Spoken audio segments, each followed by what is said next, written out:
Tantor Audio, a division of recorded books, presents The House of Medici, Its Rise and Fall, by Christopher Hibbert, narrated by Michael Page. Part 1. Il Quattrocento. 1. Florence and the Florentines. A Florentine who is not a merchant enjoys no esteem whatever. One September morning in 1433, a thin man with a hooked nose and sallow skin could have been seen walking towards the steps of the Palazzo della Signoria in Florence. His name was Cosimo de Medici, and he was said to be one of the richest men in the world. As he entered the palace gate, an official came up to him and asked him to wait in the courtyard. He would be taken up to the council chamber as soon as the meeting being held there was over. A few minutes later, the captain of the guard told him to follow him up the stairs. But instead of being shown into the council chamber, Cosimo de Medici was escorted up into the bell tower and pushed into a cramped cell known as the Alberghettino, the little inn, the door of which was shut and locked behind him. Through the narrow slit of its single window, so he later recorded, he looked down upon the city. It was a city of squares and towers, of busy, narrow, twisting streets, of fortress-like palaces with massive stone walls and overhanging balconies, of old churches whose facades were covered with geometrical patterns in black and white and green and pink, of abbeys and convents, nunneries, hospitals, and crowded tenements, all enclosed by a high brick and stone crenellated wall, beyond which the countryside stretched to the green surrounding hills. Inside that long wall there were well over 50,000 inhabitants, less than there were in Paris, Naples, Venice, and Milan, but more than in most other European cities, including London, though it was impossible to be sure of the exact number, births being recorded by the haphazard method of dropping beans into a box, a black bean for a boy, a white one for a girl. For administrative purposes, the city was divided into 4 quartieri, and each quartiere was in turn divided into 4 wards, which were named after heraldic emblems. Every quartiere had its own peculiar character, distinguished by the trades that were carried on there, and by the palaces of the rich families, whose children, servants, retainers, and guards could be seen talking and playing round the loggie, the colonnaded open-air meeting grounds where business was also discussed. The busiest parts of the city were the area around the stone bridge, the Ponte Vecchio, which spanned the Arno at its narrowest point and was lined on both sides with butchers' shops and houses, the neighbourhood of the Orsan Michele, the communal granary, where in summer the bankers set up their green cloth-covered tables in the street and the silk merchants had their counting-houses, and the Mercato Vecchio, the big square where once the Roman Forum had stood. Here, in the Mercato Vecchio, the old market, were the shops of the drapers and the second-hand clothes dealers, the booths of the fishmongers, the bakers and the fruit and vegetable merchants, the houses of the feather merchants and the stationers, and of the candle-makers, where, in rooms smoky with incense to smother the smell of wax, prostitutes entertained their customers. On open counters in the market, bales of silk and barrels of grain, corn and leather goods were exposed for sale, shielded by awnings from the burning sun. Here also, out in the open, barbers shaved beards and clipped hair. Tailors stitched cloth in shaded doorways. Servants and housewives gathered round the booths of the cooked food merchants.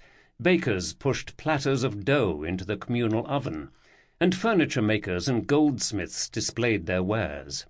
Town criers marched about calling out the news of the day and broadcasting advertisements.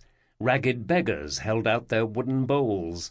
Children played dice on the flagstones, and in winter patted the snow into the shape of lions, the heraldic emblem of the city. Animals roamed everywhere, dogs wearing silver collars, pigs and geese rooting about in doorways. Occasionally even a deer or a chamois would come running down from the hills and clatter through the square.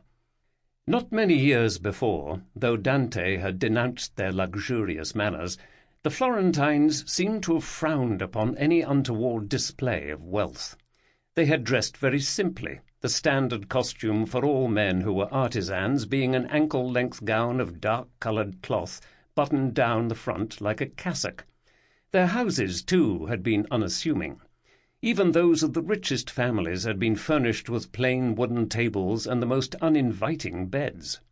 The walls were generally whitewashed, tapestries being unpacked from chests to be displayed on special occasions only. Floors were of bare stone, rarely covered with anything other than reed matting. The shuttered windows were usually made of oiled cotton. Glass and majolica ornaments were few and discreet. Silverware was produced from the sideboard or from a locked cupboard in the master's room for none but the honoured guest, and few families yet had forks. In more recent years, however, though the Florentines continued to enjoy a reputation for frugality, they had become noticeably less abstemious and restrained. The stone houses of the well-to-do still presented a severe, even forbidding appearance to the street, but behind the glazed and curtained windows of the upper stories the rooms were frequently carpeted, the walls painted with murals, hung with tapestries, religious pictures, and occasionally concave looking-glasses to reflect light onto a table or desk. Fireplaces were much more common, so that on cold winter nights warming pans and scaldini, earthenware jars filled with hot charcoal, were not so necessary. Much of the furniture was painted or decorated with marquetry. The canopied beds, standing on raised platforms and surrounded by footboards, were very large, often 12 feet wide, big enough for 4 people or even more to sleep in them side by side, lying naked beneath the linen sheets and breathing in air made sweet by scent or by herbs burning slowly in pierced globes hanging from the ceiling. Over their trunk hose and jacket, men still wore the lucco, the dark ankle-length gown with long, wide sleeves and a hood attached to the neck. But many young men now preferred more gaily coloured clothes, a pink cape, perhaps, worn with a satin jacket, white stockings shot with silver lace, a velvet cap with a feather in the brim, scented gloves, golden rings and a golden chain, a jewelled dagger and a sword. There were sumptuary laws, as there were elsewhere in Europe, but no one paid them much attention. Certainly the women did not. An official who was ordered to compel women to obey the laws submitted a characteristic report of his failure. In obedience to the orders you gave me, I went out to look for forbidden ornaments on the women, and was met with arguments such as are not to be found in any book of laws. There was one woman with the edge of her hood fringed out in lace and twined round her head. My assistant said to her, "What is your name? You have a hood with lace fringes." But the woman removed the lace fringe, which was attached to the hood with a pin, and said it was merely a wreath. Further along we met a woman with many buttons in front of her dress, and my assistant said to her, "You are not allowed to wear buttons." But she replied, "These are not buttons, they are studs. Look, they have no loops, and there are no buttonholes." Then my assistant, supposing he had caught a culprit at last, went up to another woman and said to her, "You are wearing ermine." And he took out his book to write down her name. "You cannot take down my name," the woman protested. "This is not ermine. It is the fur of a suckling." "What do you mean, suckling?" "A kind of animal." To the dismay of many an austere churchman, the wives of Florentine merchants were indeed renowned for their sumptuous clothes, their elegance, their pale skin and fair hair. If their hair was too dark, they dyed it or wore a wig of white or yellow silk. If their skin was too olive, they bleached it. If their cheeks were too rosy, they powdered them. And they walked the streets in all manner of styles and colours, in dresses of silk and velvet, often adorned with sparkling jewels and silver buttons. In winter they wore damask and fur, showing off prized features of a wardrobe which might well have cost far more than their husband's house. Unmarried girls of good family were not, of course, allowed such freedom, rarely being seen in the streets at all, except on their way to Mass, and then always heavily veiled. In some households, young and precious daughters were not allowed out at all. They had to read Mass in their own bedrooms and to take exercise in their father's garden or in the family loggia. When it was time for marriage, their parents or guardians made all the arrangements, of which the amount of the dowry was the most significant. Many dowries included foreign slaves, whose importation had been officially authorized in 1336 after an outbreak of plague had led to a serious shortage of native servants. These slaves were generally Greeks, Turks or Russians, Circassians or Tartars, the Tartars being preferred by some households because they worked harder, the Circassians by others because they were better looking and better tempered.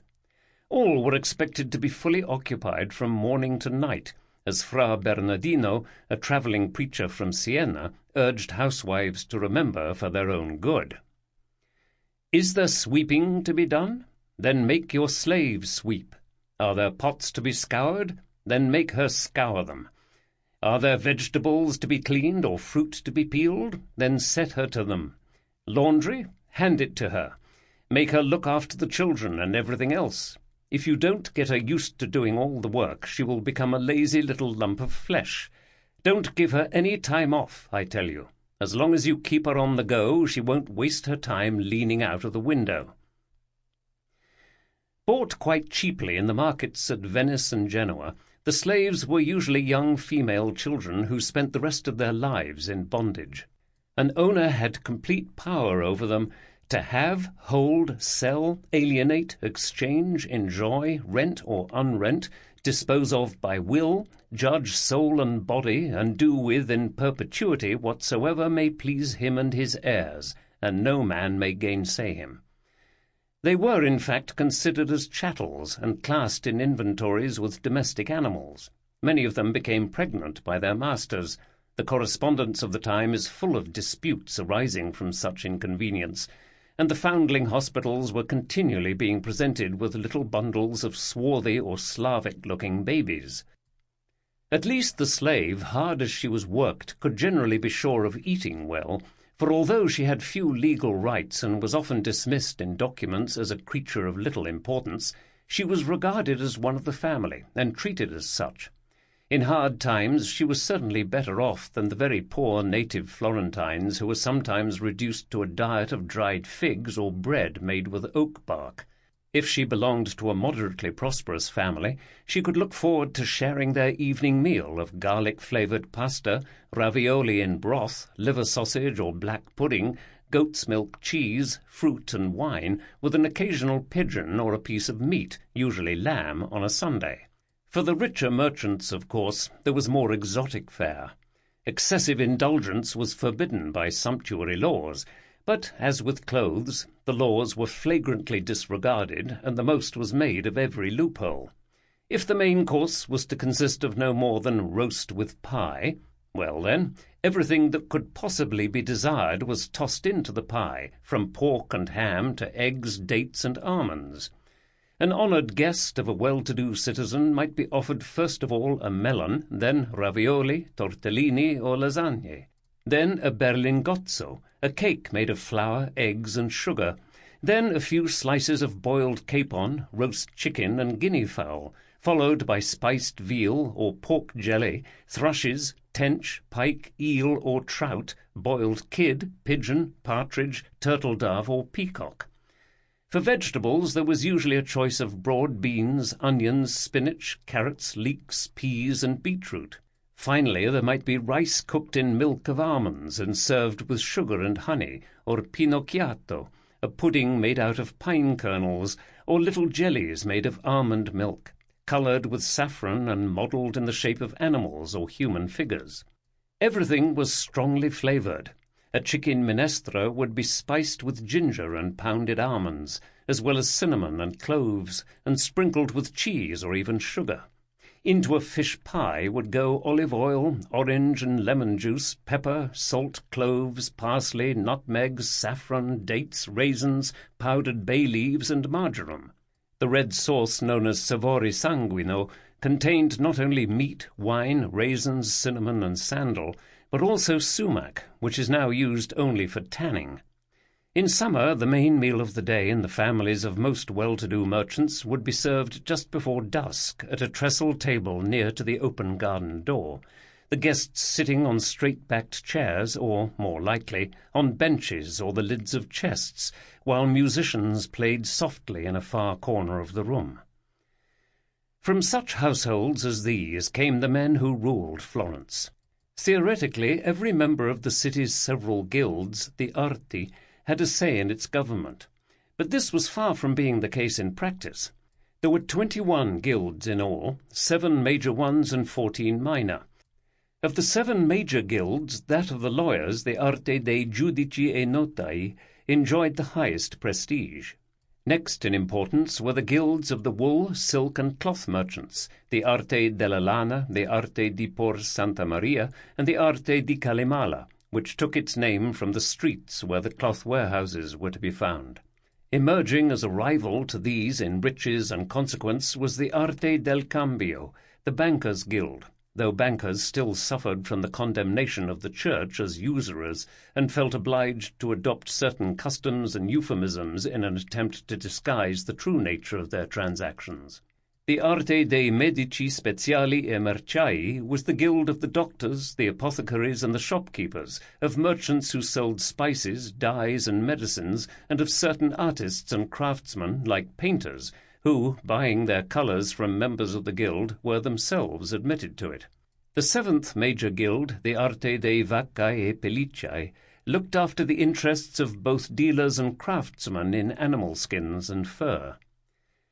The minor guilds were those of such relatively humble tradesmen as butchers, tanners, leatherworkers, smiths, cooks, stonemasons, joiners, vintners, and innkeepers, tailors, armourers, and bakers.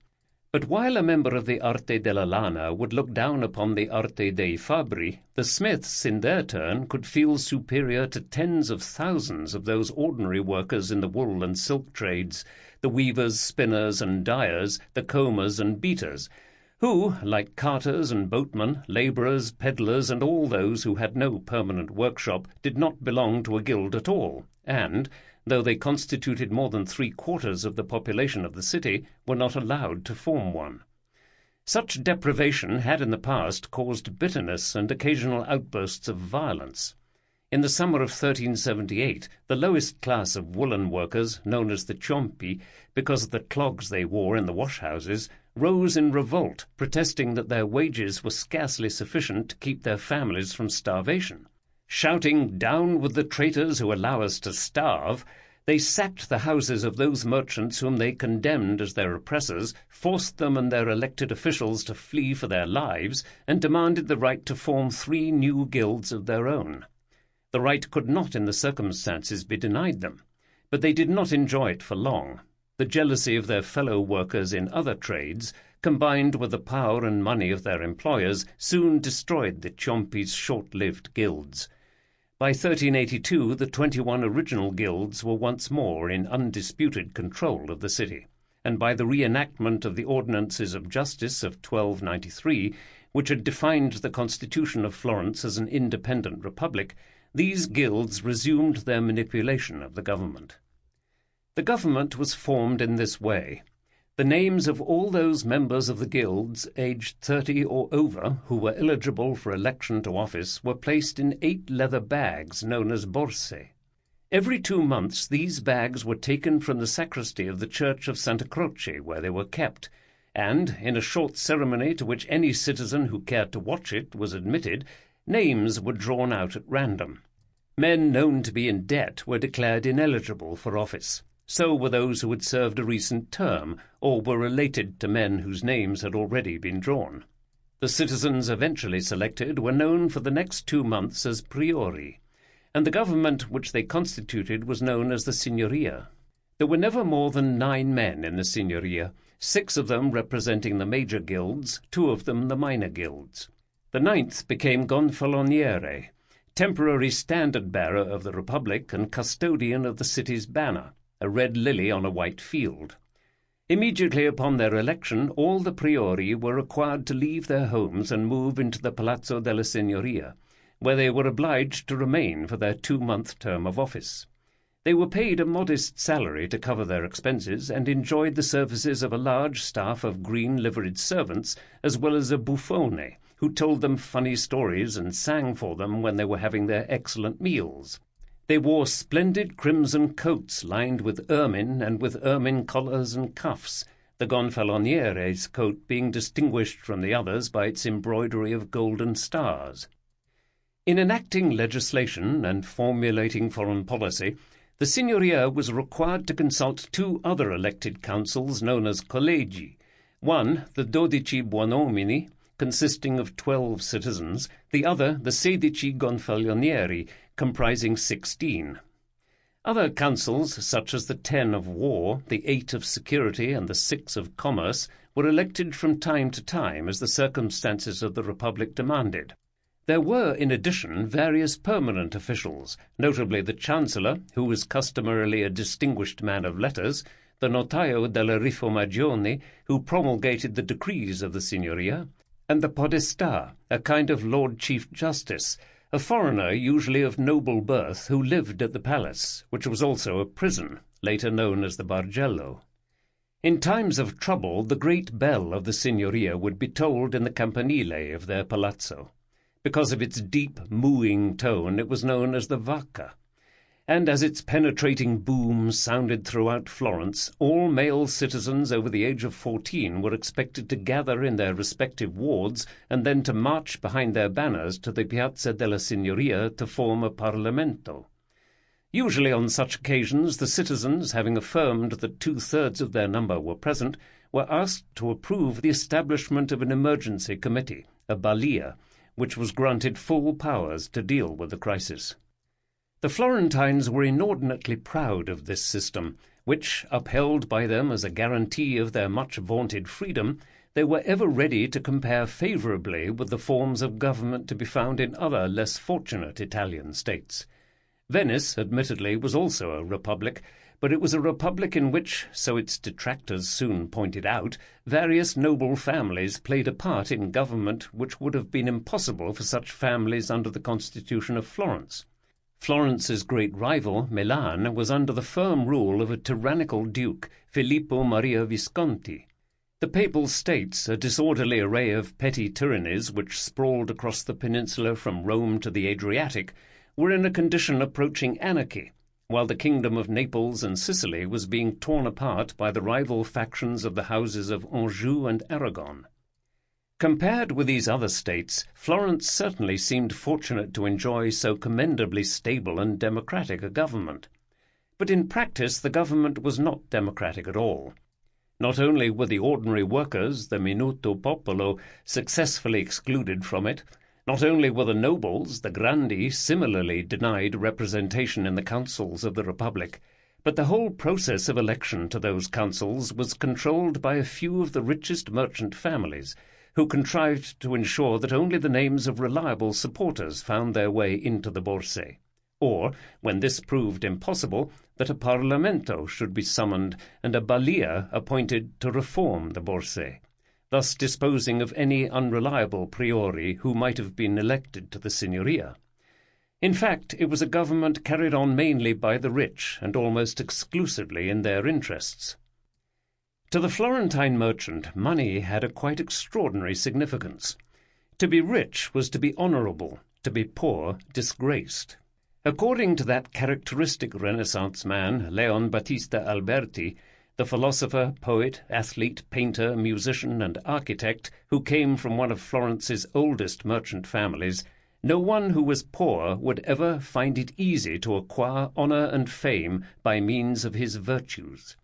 Poverty threw virtue into the shadows and subjected it to a hidden and obscure misery. Matteo Palmieri, another Florentine philosopher of old merchant stock, agreed with this view. In his opinion, only the successful merchant who traded on a large scale was worthy of regard and honour. Provided the lowest orders of society earned enough to keep them in food from day to day, then they had enough and should not expect to have more. Gregorio Dati, one of Florence's international silk merchants, went so far as to say, "A Florentine who is not a merchant, who has not travelled through the world, seeing foreign nations and peoples, and then returned to Florence with some wealth, is a man who enjoys no esteem whatsoever." By common consent it was agreed that the trade from which the merchants' riches were derived must be both comely and grand. Quickly made fortunes were highly suspect. So were those made from dealing in ugly trades, from socially inferior skills, from low callings suitable for wage earners. Trade on an imposing scale and in fine merchandise, however, was not only a credit to the merchant who carried it on, but also to the Republic itself, which derived such benefit from it. Having acquired riches, the merchant must not be chary of spending them. He must have a fine palazzo and a commodious family loggia, a pleasant country villa and a private chapel. He must provide his family with suitably expensive, if not unduly flamboyant, clothes, and be ready to provide his daughters with handsome dowries. He must be generous in his donations to the building of churches and convents, not only for the glory of God, but also for the honour of his descendants and of Florence. If he were rich enough, he would gain additional prestige by lending money to the Republic. Giovanni Rucellai, whose enormous fortune was based on the famous Florentine red dye, the Oricello, from which his family derived their name, declared that he had done himself much more honour by having spent money well than by having earned it. He had also derived deeper satisfaction in spending it, especially the money he had spent on his palazzo, a splendid edifice designed by Alberti. But to be a rich and munificent merchant in a respectable way of business was not in itself sufficient to gain esteem in Florentine society. Ideally, a good marriage was also required. So was a tradition of family service to the Republic. Indeed, no one could pretend to high social rank who did not hold or had not held some public office. This was impressed upon the sons of merchants from their earliest years, and a family whose name did not feature on the parchment lists of former priori, all of whom had been carefully recorded since 1282, was almost beyond the pale. The venerated and enormously rich patrician Niccolò d'Auzzano kept one of these lists hanging on the wall of his study, so that when the candidature of someone unknown to him was canvassed, he could immediately satisfy himself that he was not a parvenu. The Medici were not parvenus, yet compared with many of their rivals, they were not an ancient family either. In later years, all manner of legends gained currency. 2. The rise of the Medici.